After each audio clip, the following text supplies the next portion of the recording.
CIET NCERT द्वारा प्रस्तुत है विज्ञान की ध्वनि पाठ्यपुस्तक कक्षा 8। ऑडियो बुक विज्ञान कक्षा 8 अध्याय 6 दहन और ज्वाला पृष्ठ 64 से पृष्ठ 76 तक। तो आइए सुनते हैं अध्याय 6 दहन और ज्वाला पृष्ठ 64। हम घर पर, उद्योगों में और वाहनों को चलाने के लिए विभिन्न प्रकार के ईंधनों का उपयोग विविध प्रयोजनों के लिए करते हैं। क्या आप अपने घरों में प्रयुक्त होने वाले कुछ ईंधनों के नाम बता सकते हैं? व्यापार और उद्योगों में उपयोग होने वाले कुछ ईंधनों के नाम बताइए। मोटर गाड़ियां चलाने में कौन से ईंधन काम आते हैं?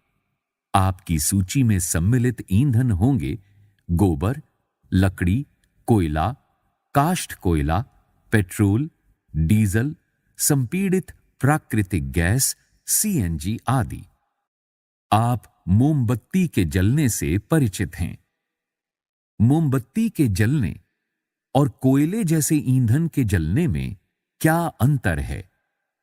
शायद आपका अनुमान सही था। मोमबत्ती ज्वाला के साथ जलती है जबकि कोयला नहीं।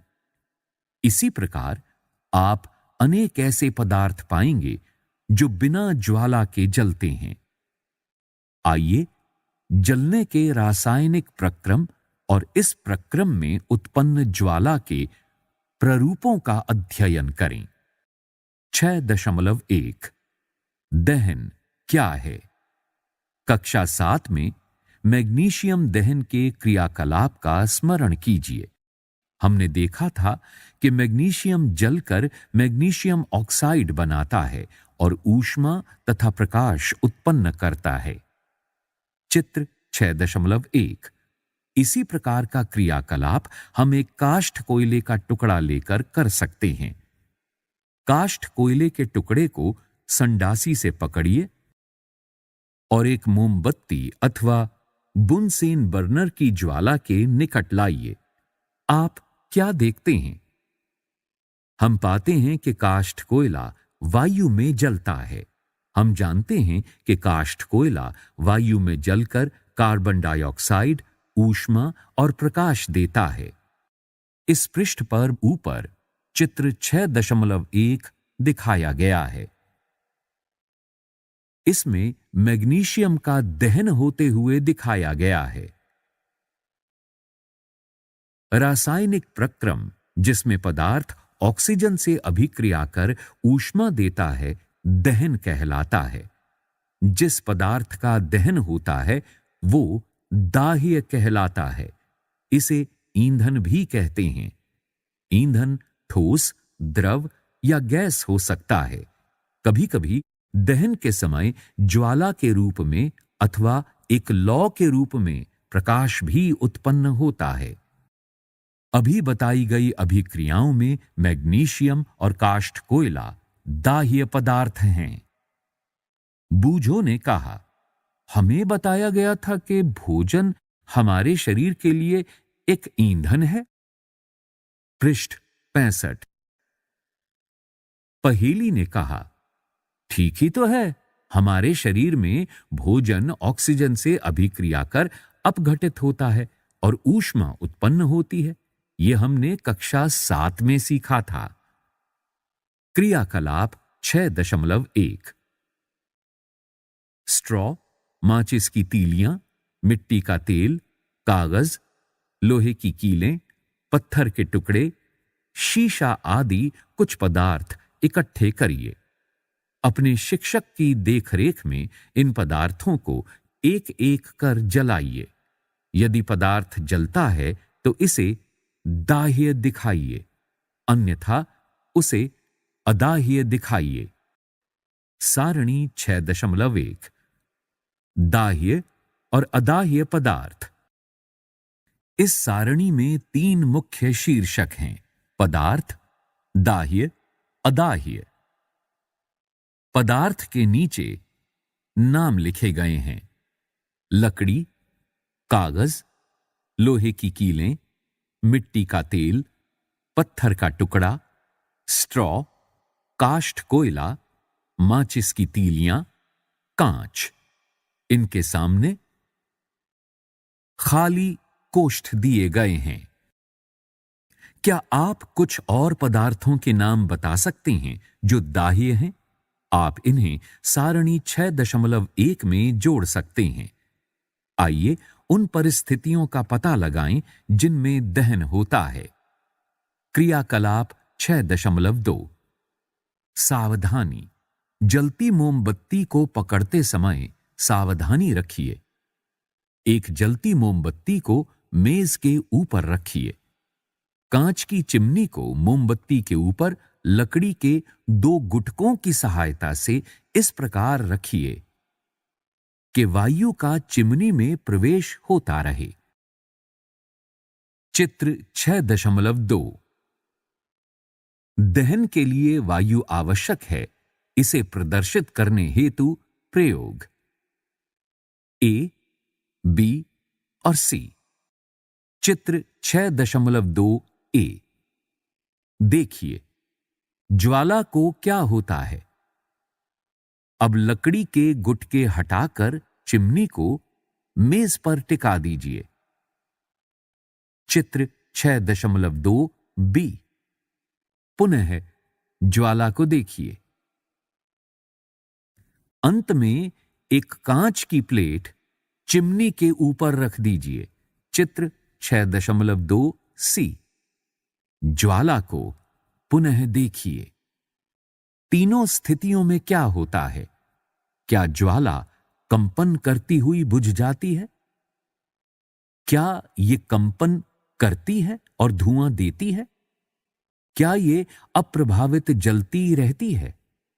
क्या आप दहन प्रक्रम में वायु की भूमिका के बारे में कुछ निष्कर्ष निकाल सकते हैं?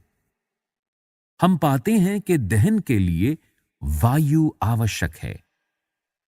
अवस्था ए में मोमबत्ती निर्बाध रूप से जलती है, जबकि वायु चिमनी में नीचे से प्रवेश कर सकती है। अवस्था बी में जब चिमनी में नीचे से वायु प्रवेश नहीं कर पाती, तो ज्वाला में कंपन होता है और धुआं उत्पन्न होता है। अवस्था सी में ज्वाला बुझ जाती है क्योंकि उसे वायु उपलब्ध नहीं हो पाती। पृष्ठ 66। बूझो ने कहा, हमने पढ़ा है कि सूर्य अपनी ऊष्मा और प्रकाश स्वयं उत्पन्न करता है। क्या यह भी एक प्रकार का दहन है? इस पृष्ठ पर बाईं ओर ऊपर पीले रंग के बक्से में महत्वपूर्ण सूचना दी गई है। सूर्य में ऊष्मा और प्रकाश नाभिकीय अभिक्रियाओं द्वारा उत्पन्न होते हैं। आप इस प्रक्रम के बारे में आगे चलकर पढ़ेंगे। क्रियाकलाप 6.3।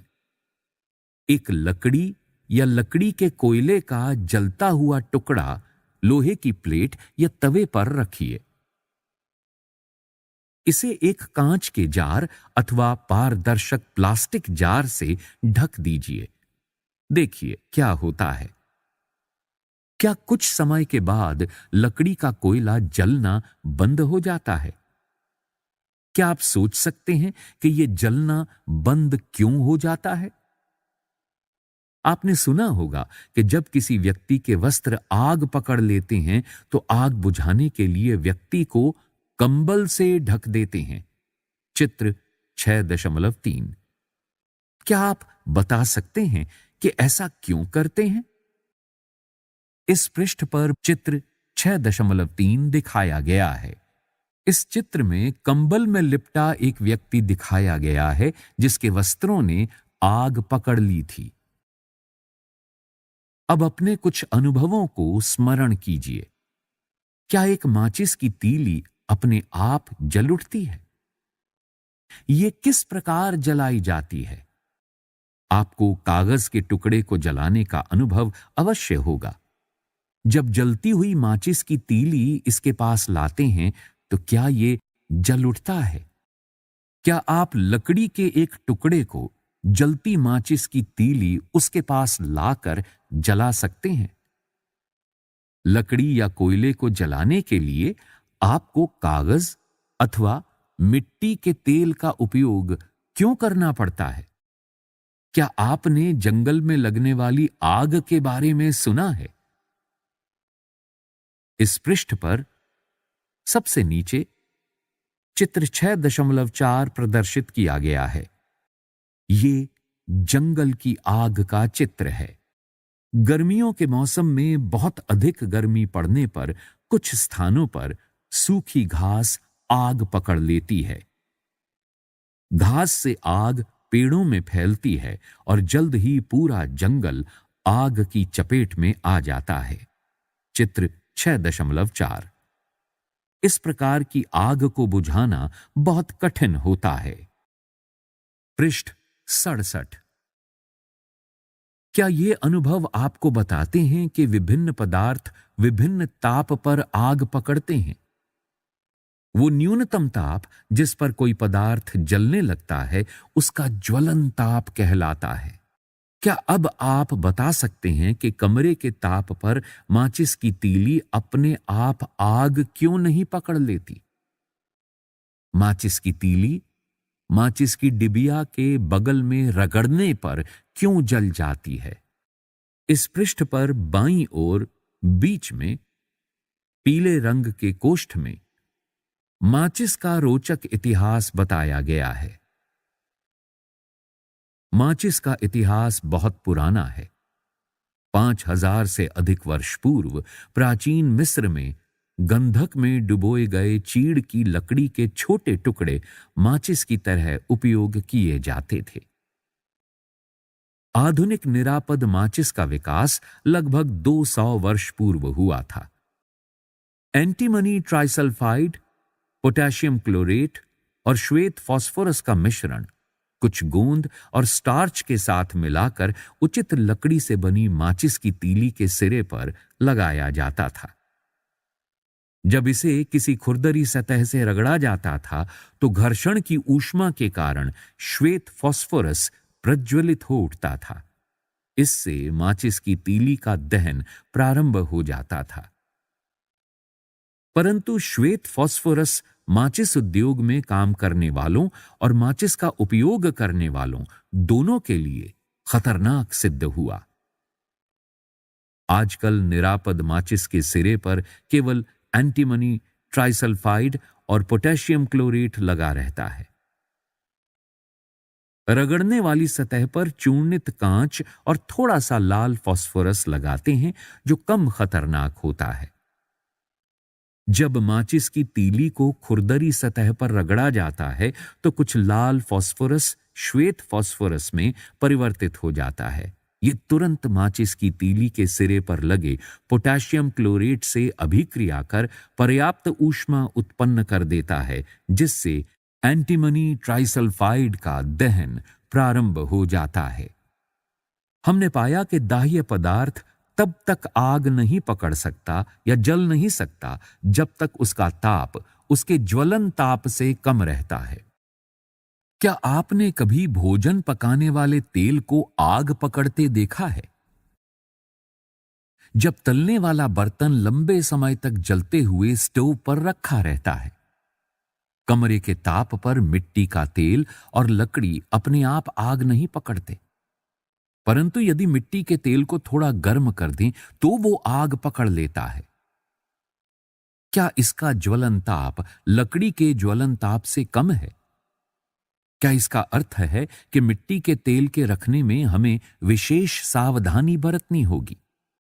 यह क्रियाकलाप प्रदर्शित करता है कि किसी पदार्थ के दहन के लिए उसका ताप उसके ज्वलन ताप तक पहुंचना आवश्यक है।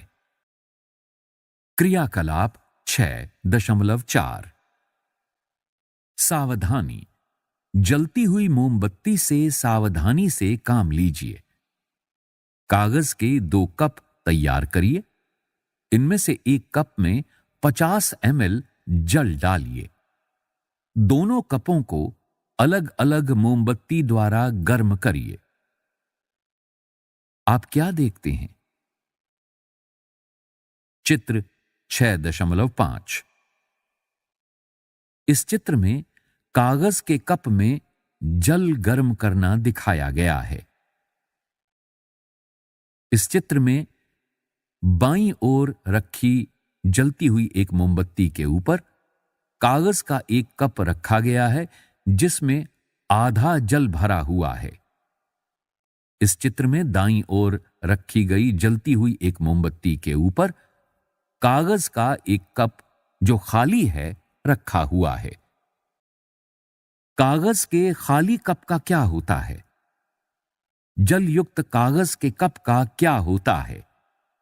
क्या इस कप का जल गर्म हो जाता है? पृष्ठ 68। यदि हम कप को गर्म करना जारी रखें तो हम कागज के कप में भी जल को उबाल सकते हैं। क्या आप इस परिघटना का कोई स्पष्टीकरण सोच सकते हैं? कागज के कप को दी जाने वाली ऊष्मा चालन द्वारा जल में चली जाती है, अतः जल की उपस्थिति में ताप कागज के ज्वलन ताप तक नहीं पहुंच पाता, इसलिए वो जलता नहीं। जिन पदार्थों का ज्वलन ताप बहुत कम होता है और जो ज्वाला के साथ सरलतापूर्वक आग पकड़ लेते हैं, ज्वलनशील पदार्थ कहलाते हैं। ज्वलनशील पदार्थों के उदाहरण हैं पेट्रोल, अल्कोहल, द्रवित पेट्रोलियम गैस, एलपीजी आदि। क्या आप कुछ और ज्वलनशील पदार्थों की सूची बना सकते हैं? 6.2 हम आग पर नियंत्रण कैसे पाते हैं? आपने घरों, दुकानों और कारखानों में आग लगते देखा या सुना होगा। यदि आपने इस प्रकार की कोई दुर्घटना देखी है तो उसका संक्षिप्त विवरण अपनी नोटबुक में लिखिए। ये अनुभव अपनी कक्षा के साथियों के साथ भी बांटिए। अपने क्षेत्र की अग्नि सेवा के टेलीफोन नंबर का पता लगाइए। यदि आपके या आपके पड़ोसी के घर में आग लग जाए तो सबसे पहले अग्निशमन सेवा को सूचित करिए। पहेली ने कहा, यह जरूरी है कि हम सबको अग्निशमन सेवा के टेलीफोन नंबरों की जानकारी होनी चाहिए। इस पृष्ठ पर ऊपर चित्र 6.6 दिखाया गया है। इस चित्र में फायरमैन दबाव के साथ जल फेंक कर आग बुझाता दिखाया गया है। क्या आपके शहर या नगर में फायर ब्रिगेड स्टेशन है? जब फायर ब्रिगेड आती है तो वो क्या करती है? वो आग पर जल डालती है। जल ज्वलनशील पदार्थों को ठंडा करता है जिससे उनका ताप उनके ज्वलन ताप से कम हो जाता है। ऐसा करने से आग का फैलना रुक जाता है। जल वाष्प ज्वलनशील पदार्थ को घेर लेता है जिससे वायु की आपूर्ति बंद हो जाती है और आग बुझ जाती है। आपने पढ़ा है कि आग उत्पन्न करने के लिए 3 आवश्यकताएं होती हैं। क्या आप इन आवश्यकताओं की सूची बना सकते हैं? ये आवश्यकताएं हैं ईंधन, वायु, ऑक्सीजन आपूर्ति हेतु और ऊष्मा, ईंधन का ताप उसके ज्वलन ताप से अधिक करने हेतु। इनमें से एक या अधिक आवश्यकताओं को हटाकर आग को नियंत्रित किया जा सकता है। आग बुझाने वाले का कार्य वायु का प्रवाह काटना या ईंधन का ताप कम करना या दोनों होते हैं। ध्यान दीजिए कि अधिकांश स्थितियों में ईंधन को हटाया नहीं जा सकता। उदाहरण के लिए, यदि किसी भवन में आग लगती है तो संपूर्ण भवन ही ईंधन होता है। पृष्ठ 69। इस पृष्ठ पर ऊपर पीले रंग के कोष्ठ में अग्निशामकों के बारे में महत्वपूर्ण जानकारी दी गई है। जल सबसे अधिक प्रचलित अग्निशामक है, परंतु जल तभी कार्य कर पाता है जब लकड़ी और कागज जैसी वस्तुओं में आग लगी हो। यदि विद्युत उपकरणों में आग लगी हो तो जल विद्युत का चालन कर सकता है और आग बुझाने वालों को हानि हो सकती है। तेल और पेट्रोल में लगी आग बुझाने हेतु भी जल का उपयोग उचित नहीं होता। क्या आपको याद है कि जल तेल से भारी होता है? अतः ये तेल के नीचे चला जाता है और तेल ऊपर जलता रहता है। विद्युत उपकरण और पेट्रोल जैसे ज्वलनशील पदार्थों में लगी आग के लिए कार्बन डाइऑक्साइड CO2 सबसे अच्छा अग्निशामक है। ऑक्सीजन से भारी होने के कारण CO2 आग को एक कंबल की तरह लपेट लेती है। इससे ईंधन और ऑक्सीजन के बीच संपर्क टूट जाता है, अतः आग पर नियंत्रण हो जाता है। CO2 का अतिरिक्त लाभ यह है कि सामान्यतः ये विद्युत उपकरणों को कोई हानि नहीं पहुंचाती। हमें कार्बन डाइऑक्साइड की आपूर्ति कहां से मिलती है? उच्च दाब पर यह द्रव के रूप में सिलेंडरों में भरी जा सकती है। LPG किस रूप में सिलेंडरों में रखी जाती है? सिलेंडर से छोड़े जाने पर CO2 बहुत अधिक फैलती है और ठंडी हो जाती है। अतः ये न केवल आग को चारों ओर से घेर लेती है, बल्कि ईंधन के ताप को भी नीचे ले आती है। इसीलिए यह अति उत्तम अग्निशामक है। CO2 प्राप्त करने का एक दूसरा तरीका सोडियम बाइकार्बोनेट यानी बेकिंग सोडा या पोटेशियम बाइकार्बोनेट जैसे रसायनों के पाउडर का भारी मात्रा में छिड़काव है। आग के निकट इन पदार्थों से बहुत सी कार्बन डाइऑक्साइड गैस निकलती है जो आग बुझा देती है। इस पृष्ठ पर पीले रंग के कोष्ठ में चित्र 6.7 दिखाया गया है। चित्र 6.7। इस चित्र में अग्निशामक यंत्र दिखाए गए हैं। 6.3 दहन के प्रकार।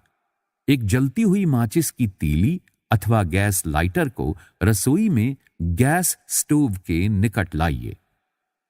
सावधानी, स्वयं गैस स्टोव का प्रयोग न कीजिए। अपने माता पिता को सहायता के लिए कहिए। गैस स्टोव की घुंडी यानी नॉब को घुमाकर गैस चालू कर दीजिए। आप क्या देखते हैं? हम पाते हैं कि गैस तेजी से जलने लगती है तथा ऊष्मा और प्रकाश उत्पन्न करती है। इस प्रकार का दहन तीव्र दहन कहलाता है। फास्फोरस जैसे कुछ पदार्थ हैं जो कमरे के ताप पर वायु में जल उठते हैं। इस प्रकार का दहन, जिसमें पदार्थ बिना किसी प्रत्यक्ष कारण के अचानक लपटों के साथ जल उठता है, स्वतः दहन कहलाता है। कोयले की खानों में कोयले की धूल के स्वतः दहन से कई बार खतरनाक अग्निकांड हो चुके हैं। जंगल के स्वतः अग्निकांड कभी अधिक गर्मी के कारण होते हैं, कभी आकाश से बिजली गिरने से होते हैं, परंतु जंगल में आग अधिकतर मनुष्य की लापरवाही से लगती है। जंगल में यदि आप पिकनिक अथवा शिविर में जाते हैं और कैंप फायर का आयोजन करते हैं, तो स्थान छोड़ने से पूर्व आग को पूर्णतया बुझाना अवश्य याद रखिए। पृष्ठ 70। हम त्योहारों पर अक्सर आतिशबाजी करते हैं। जब पटाखे को जलाते हैं तो एक आकस्मिक अभिक्रिया होने से ऊष्मा, प्रकाश और ध्वनि पैदा होती है। अभिक्रिया में बनी गैस बड़ी मात्रा में निकलती है। इस प्रकार की अभिक्रिया विस्फोट कहलाती है। पटाखे पर दाब डालने पर भी विस्फोट हो सकता है। 6.4 ज्वाला। LPG ज्वाला का प्रेक्षण करिए। क्या आप ज्वाला का रंग बता सकते हैं? एक मोमबत्ती की ज्वाला का रंग कैसा होता है? कक्षा 7 के मैग्नीशियम रिबन को जलाने के अपने अनुभव को याद करिए। यदि आपको सारणी 6.2 की शेष वस्तुओं को जलाने का अनुभव नहीं है, तो आप उन्हें अब कर सकते हैं। अपने प्रेक्षण रिकॉर्ड करिए और सारणी में लिखिए कि पदार्थ ज्वाला देता है या नहीं। इस पृष्ठ पर चित्र 6.8 दिखाया गया है। इसमें मोमबत्ती और रसोई घर के स्टोव की ज्वालाओं के रंग को दिखाया गया है। इस पृष्ठ पर चित्र 6.9 दिखाया गया है। इस चित्र में मिट्टी के तेल के लैंप, मोमबत्ती और बुनसेन बर्नर की ज्वालाओं के अंतर को दिखाया गया है। इस पृष्ठ पर नीचे सारणी 6.2 प्रदर्शित की गई है। दहन पर ज्वाला देने वाले पदार्थ। इसके मुख्य शीर्षक हैं क्रम संख्या, पदार्थ, ज्वाला देता है, ज्वाला नहीं देता। क्रम संख्या 1 मोमबत्ती, क्रम संख्या 2 मैग्नीशियम, क्रम संख्या 3 कपूर, क्रम संख्या 4 मिट्टी के तेल वाला स्टोव, क्रम संख्या 5 लकड़ी का कोयला। इन सभी के सामने ज्वाला देता है या ज्वाला नहीं देता शीर्षक के अंतर्गत खाली बक्से दर्शाए गए हैं। 6.5 ज्वाला की संरचना। क्रियाकलाप 6.5 एक मोमबत्ती जलाइए, सावधानी बरतिए। एक कांच की 4 से 5 सेंटीमीटर पतली नली को संडासी द्वारा पकड़िए और उसका एक सिरा मोमबत्ती की अकंपित ज्वाला के अदीप्त क्षेत्र यानी जोन में प्रवेश करा दीजिए। चित्र 6.10 कांच की नली के दूसरे सिरे के निकट एक जलती हुई माचिस की तीली लाइए। क्या वहां कुछ समय पश्चात ज्वाला उत्पन्न होती है? यदि ऐसा है तो वो क्या है जो ज्वाला उत्पन्न करता है? ध्यान दीजिए कि गर्म बत्ती के पास का मोम जल्द पिघल जाता है। पृष्ठ 71 चित्र 6.10 दहन के समय जो पदार्थ वाष्पित होते हैं वे ज्वाला का निर्माण करते हैं। उदाहरण के लिए मिट्टी का तेल और पिघली हुई मोमबत्ती के साथ साथ ऊपर उठते हैं और दहन के समय वाष्पित होकर ज्वाला का निर्माण करते हैं। इसके विपरीत लकड़ी का कोयला वाष्पित नहीं होता और कोई ज्वाला नहीं देता। क्रियाकलाप 6.5 में क्या कांच की नली से बाहर निकलने वाला मोम का वाष्प क्या ज्वाला उत्पन्न होने का कारण हो सकता है? जब मोमबत्ती की ज्वाला स्थिर हो तो ज्वाला के दीप्त क्षेत्र में एक स्वच्छ कांच की प्लेट या स्लाइड प्रविष्ट करिए। आकृति 6.11 उसे संडासी से लगभग 10 सेकंड तक पकड़े रखिए, फिर उसे हटा लीजिए। आप क्या देखते हैं? इस पृष्ठ पर चित्र 6.11 दर्शाया गया है। कांच की प्लेट या स्लाइड पर एक गोल काला वलय बन गया है। ये ज्वाला के दीप्त क्षेत्र में उपस्थित बिना जले कार्बन कणों के जमाव को दर्शाता है। एक पतले लंबे तांबे के तार को लगभग 30 सेकंड तक ज्वाला के अदीप्त क्षेत्र में पकड़कर रखिए।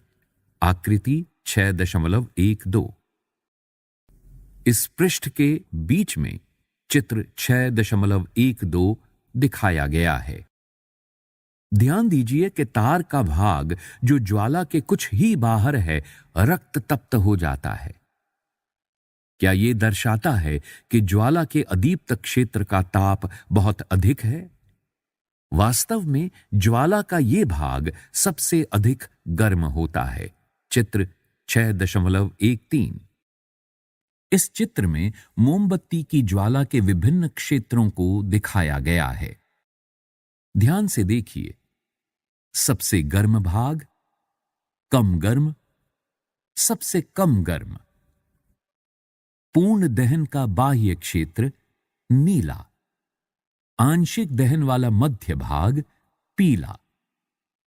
बिना जली मोमबत्ती का सबसे आंतरिक क्षेत्र। काला। सोने और चांदी को पिघलाने के लिए सुनार धातु की फूंकनी से ज्वाला के सबसे बाहरी भाग को उस पर फूंकते हैं। चित्र 6.14। वे ज्वाला के सबसे बाहरी भाग का उपयोग क्यों करते हैं? पृष्ठ 72। चित्र 6.14। इस चित्र में धातु की फूंकनी से फूंकता हुआ सुनार दिखाया गया है। 6.6 ईंधन क्या है? याद करिए कि घरेलू और औद्योगिक उपयोगों से संबंधित ऊष्मा ऊर्जा के प्रमुख स्रोत लकड़ी, काष्ठ कोयला, पेट्रोल, मिट्टी का तेल आदि हैं। ये पदार्थ ईंधन कहलाते हैं। अच्छा ईंधन वो है जो सहज उपलब्ध हो जाता है। यह सस्ता होता है और वायु में सामान्य दर से सुगमतापूर्वक जलता है। यह अधिक मात्रा में ऊष्मा उत्पन्न करता है। ये जलने के उपरांत कोई अवांछनीय पदार्थ नहीं छोड़ता। संभवतः ऐसा कोई भी ईंधन नहीं है जिसे एक आदर्श ईंधन माना जा सके। हमें ऐसा ईंधन ढूंढना चाहिए जो किसी विशिष्ट उपयोग की अधिकांश आवश्यकताएं पूरी करता हो। ईंधन के मूल्यों में भिन्नता होती है। कुछ ईंधन अन्य ईंधनों की अपेक्षा सस्ते होते हैं।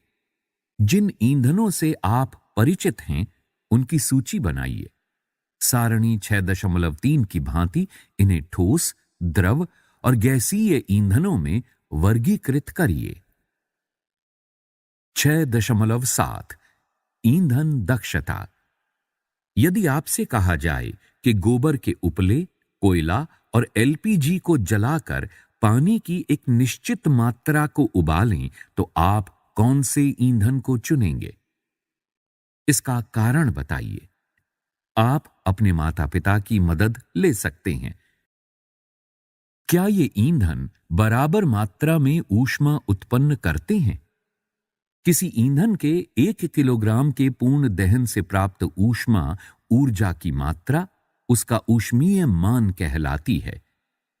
ईंधन के ऊष्मीय मान को किलोजूल प्रति किलोग्राम यानी केजे पर केजी मात्रक द्वारा प्रदर्शित किया जाता है। कुछ ईंधनों के ऊष्मीय मान सारणी 6.4 में दिए गए हैं। इस पृष्ठ पे सबसे नीचे सारणी 6.3 प्रदर्शित की गई है। ईंधनों के प्ररूप। इस सारणी में मुख्य रूप से 4 शीर्षक हैं। क्रम संख्या: ठोस ईंधन, द्रव ईंधन, गैसीय ईंधन। क्रम संख्या 1: ठोस ईंधन, कोयला, द्रव ईंधन, मिट्टी का तेल, गैसीय ईंधन, प्राकृतिक गैस। इसी क्रम में इस सारणी में क्रम संख्या 2 और 3 लिखे गए हैं और उनके सामने के कोष्ठ खाली हैं। पृष्ठ 73। सारणी 6.4 विभिन्न ईंधनों के ऊष्मीय मान। इस सारणी में 2 मुख्य शीर्षक हैं: ईंधन और ऊष्मीय मान। केजे पर केजी।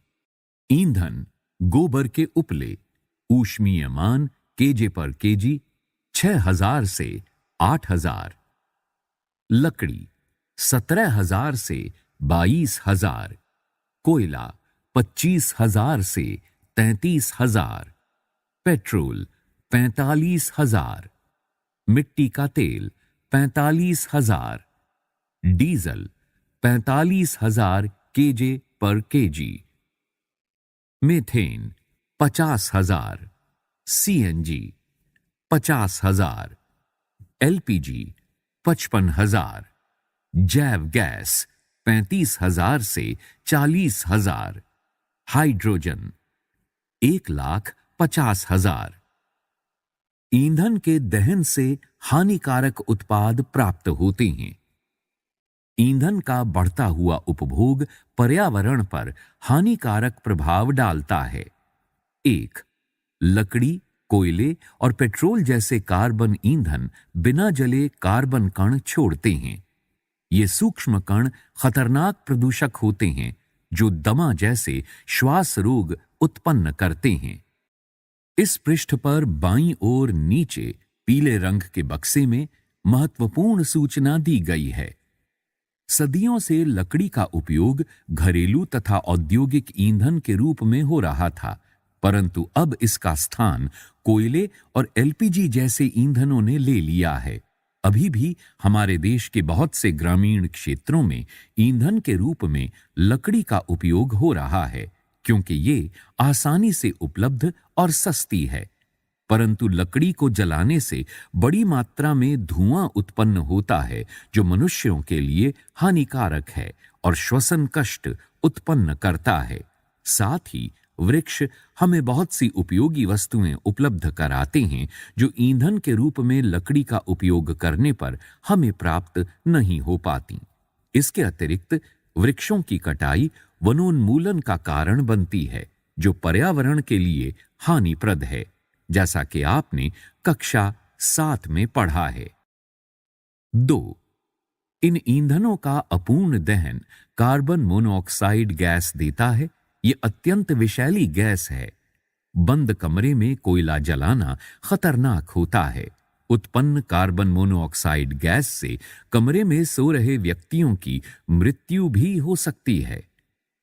बूझो ने कहा, इसीलिए हमें सलाह दी जाती है कि उस कमरे में कभी ना सोएं जिसमें जलते या सुलगते कोयले की आग हो। 3. अधिकांश ईंधनों के दहन से पर्यावरण में कार्बन डाइऑक्साइड गैस निकलती है। वायु में कार्बन डाइऑक्साइड गैस की अधिक मात्रा संभवतः विश्व ऊष्णन यानी ग्लोबल वार्मिंग का कारण बनती है।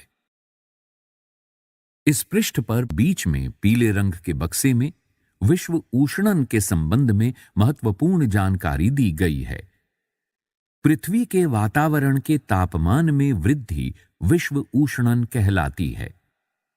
अन्य बातों के साथ साथ इससे हिमनद पिघलने लगते हैं, जिससे समुद्र में जल स्तर बढ़ जाता है और तटीय क्षेत्र बाढ़ग्रस्त हो जाते हैं। ऐसा भी संभव है कि निचले स्तर वाले तटीय क्षेत्र स्थायी रूप से जलमग्न हो जाएं। 4.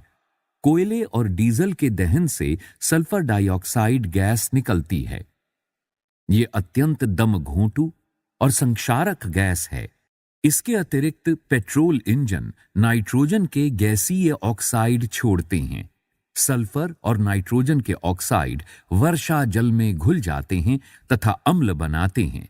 ऐसी वर्षा अम्ल वर्षा कहलाती है जो फसलों, भवनों और मृदा के लिए बहुत हानिकारक होती है। इसके विषय में आप कक्षा 7 में पहले ही पढ़ चुके हैं। मोटर वाहनों में ईंधन के रूप में डीजल और पेट्रोल का स्थान अब सीएनजी यानी संपीड़ित प्राकृतिक गैस ले रही है, क्योंकि सीएनजी सल्फर और नाइट्रोजन के ऑक्साइडों का उत्पादन अल्प मात्रा में करती है। सीएनजी एक अधिक स्वच्छ ईंधन है। पृष्ठ 74। प्रमुख शब्द: अम्ल वर्षा, ऊष्मीयमान, दहन, विस्फोट, वनोन्मूलन, ज्वाला, अग्निशामक, ईंधन, ईंधन दक्षता, विश्व ऊष्णन, आदर्श ईंधन, ज्वलनताप, ज्वलनशील पदार्थ। आपने क्या सीखा? जो पदार्थ वायु में जलते हैं दाह्य कहलाते हैं। दहन के लिए ऑक्सीजन वायु में आवश्यक है। दहन के प्रक्रम में ऊष्मा और प्रकाश उत्पन्न होते हैं। ज्वलन ताप वो निम्नतम ताप है जिस पर दाह्य पदार्थ आग पकड़ लेता है। ज्वलनशील पदार्थों का ज्वलन ताप बहुत कम होता है। आग उत्पन्न करने हेतु आवश्यकताओं में से एक या अधिक को हटाकर आग पर नियंत्रण पाया जा सकता है। आग पर नियंत्रण पाने हेतु सामान्यतः जल का प्रयोग किया जाता है। विद्युत उपकरणों और तेलों में लगी आग को नियंत्रित करने के लिए जल का उपयोग नहीं किया जाता। दहन विभिन्न प्रकार के हैं, जैसे तीव्र दहन, स्वतः दहन, विस्फोट आदि। ज्वाला के 3 भिन्न क्षेत्र होते हैं: अदीप्त क्षेत्र, दीप्त क्षेत्र और ज्योतिहीन क्षेत्र। आदर्श ईंधन सस्ता, आसानी से उपलब्ध, आसानी से जलने वाला और आसानी से वहन योग्य होता है। इसका ऊष्मीय मान उच्च होता है। ये ऐसी गैसें या अवशेष नहीं छोड़ता जो पर्यावरण को प्रदूषित करते हों। ईंधनों की दक्षता और मूल्य परस्पर भिन्न हो सकते हैं। ईंधन दक्षता को ऊष्मीय मान द्वारा प्रदर्शित किया जाता है, जिसका मात्रक किलोजूल प्रति किलोग्राम होता है। वायु में बिना जले कार्बन कण खतरनाक प्रदूषक होते हैं और श्वसन कष्टों को उत्पन्न करते हैं। ईंधन के अपूर्ण दहन से विषैली कार्बन मोनोऑक्साइड गैस बनती है। वायु में कार्बन डाइऑक्साइड की बढ़ी हुई मात्रा को विश्व उष्णन का कारण बताया जाता है। कोयले, डीजल और पेट्रोल के दहन से उत्पन्न सल्फर और नाइट्रोजन के ऑक्साइड अम्ल वर्षा उत्पन्न करते हैं, जो फसलों, भवनों और मृदा के लिए हानिकारक होती है। पृष्ठ 75। अभ्यास 1। दहन की परिस्थितियों की सूची बनाइए। 2। रिक्त स्थानों की पूर्ति कीजिए। क। लकड़ी और कोयला जलने से वायु का रिक्त स्थान होता है। ख। घरों में काम आने वाला एक द्रव ईंधन रिक्त स्थान है। ग। जलना प्रारंभ होने से पहले ईंधन को उसके रिक्त स्थान तक गर्म करना आवश्यक है। घ। तेल द्वारा उत्पन्न आग को रिक्त स्थान द्वारा नियंत्रित नहीं किया जा सकता। 3। समझाइए कि मोटर वाहनों में सीएनजी के उपयोग से हमारे शहरों का प्रदूषण किस प्रकार कम हुआ है। 4। ईंधन के रूप से एलपीजी और लकड़ी की तुलना कीजिए। 5। कारण बताइए। क। विद्युत उपकरण से संबद्ध आग पर नियंत्रण पाने हेतु जल का उपयोग नहीं किया जाता। ख। एलपीजी लकड़ी से अच्छा घरेलू ईंधन है। ग। कागज स्वयं सरलता से आग पकड़ लेता है, जबकि एल्यूमीनियम पाइप के चारों ओर लपेटा गया कागज का टुकड़ा आग नहीं पकड़ता। 6। मोमबत्ती की ज्वाला का चिन्हित चित्र बनाइए। 7। ईंधन के ऊष्मीय मान को किस मात्रक द्वारा प्रदर्शित किया जाता है। 8। समझाइए कि CO2 किस प्रकार आग को नियंत्रित करती है। 9। हरी पत्तियों के ढेर को जलाना कठिन होता है, परंतु सूखी पत्तियों में आग आसानी से लग जाती है। समझाइए। 10। सोने और चांदी को पिघलाने के लिए स्वर्णकार ज्वाला के किस क्षेत्र का उपयोग करते हैं और क्यों। 11। एक प्रयोग में 4.5 किलोग्राम ईंधन का पूर्णतया दहन किया गया। उत्पन्न ऊष्मा का माप 1,80,000 केजे था। ईंधन का ऊष्मीय मान परिकलित कीजिए। 12। क्या जंग लगने के प्रक्रम को दहन कहा जा सकता है। विवेचना कीजिए। 13। आबिदा और रमेश ने एक प्रयोग किया जिसमें बीकर में रखे जल को गर्म किया गया। आबिदा ने बीकर को मोमबत्ती ज्वाला के पीले भाग के पास रखा। रमेश ने बीकर को ज्वाला के सबसे बाहरी भाग के पास रखा। किसका पानी कम समय में गर्म हो जाएगा। पृष्ठ 76। विस्तारित अधिगम, क्रियाकलाप एवं परियोजनाएं। 1। अपनी कॉलोनी में विभिन्न ईंधनों की उपलब्धता का सर्वेक्षण करिए। उनके मूल्य प्रति किलोग्राम का पता लगाइए और एक सारणीबद्ध चार्ट बनाइए जो दर्शाता हो कि प्रति रुपया आप प्रत्येक ईंधन के कितने किलोग्राम प्राप्त कर सकते हैं। 2.